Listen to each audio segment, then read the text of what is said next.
مولانا قاری محمد طیب قاسمی رحمۃ اللہ علیہ 50 سال دارالعلوم دیوبند کے محتمم رہے ہیں.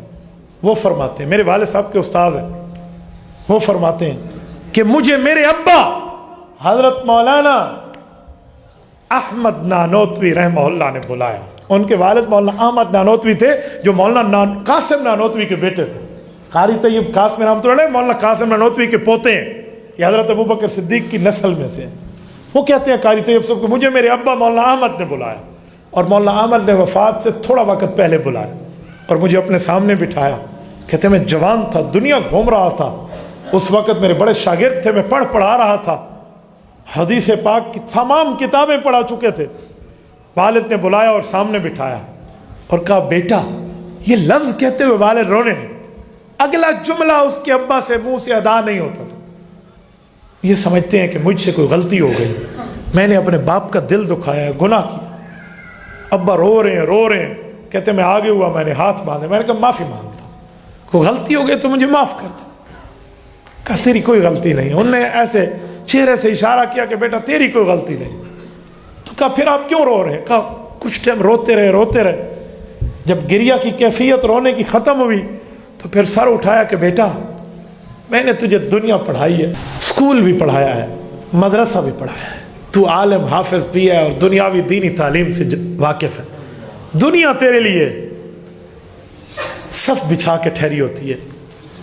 اللہ تجھے پوری دنیا گھمائے، تو خوش رہے، تیری نسل خوش رہے. لیکن جو میں نے تمہیں قرآن پڑھایا ہے نا، حفظ کرایا، یہ تیرے لیے نہیں پڑھایا، یہ میں نے اپنے قیامت میں سر پہ تاج لینے کے لیے پڑھایا. حضور نے فرمایا نا ماں باپ کے سر پہ تاج سجے گا، حافظ کا تو اپنا مقام ہوگا.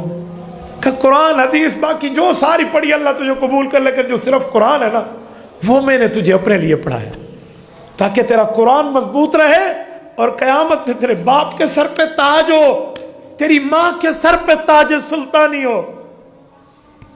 تو بیٹا قرآن کو مضبوط کرنا تاکہ تمہارے باپ کی قبر میں عزت ہو، آخرت میں عزت ہو. کہتے ہیں وہ دن اور یہ دن میں قرآن کا روزانہ 1 پارہ 3 پارے پڑھتا ہوں.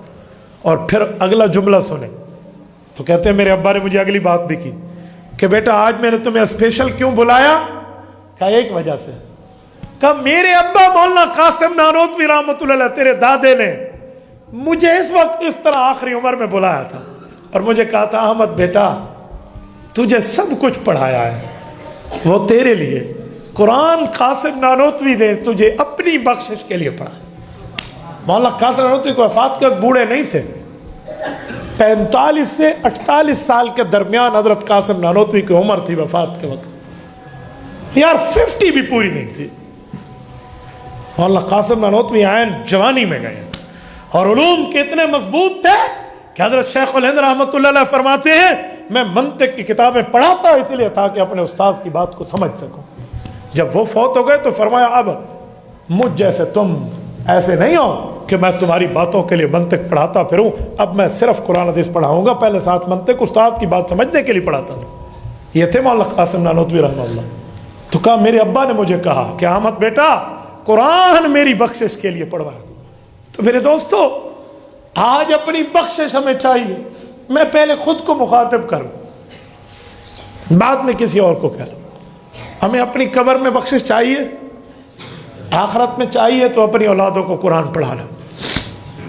اپنی اولاد کے ساتھ یہ طے کر لو کہ بیٹا پوری زندگی مجھے نہیں کرنا سلام نہ کرنا، کوئی میری عزت نہیں کرنی، تو جان تیرا خدا جانے.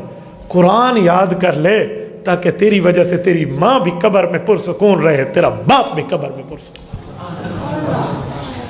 رب ارحمہما کما ربیانی صغیرا، یہی ہے. تو میرے دوستو ہم یہ ارادہ کر لیں کہ ہم اپنی اولادوں کو قرآن پڑھائیں.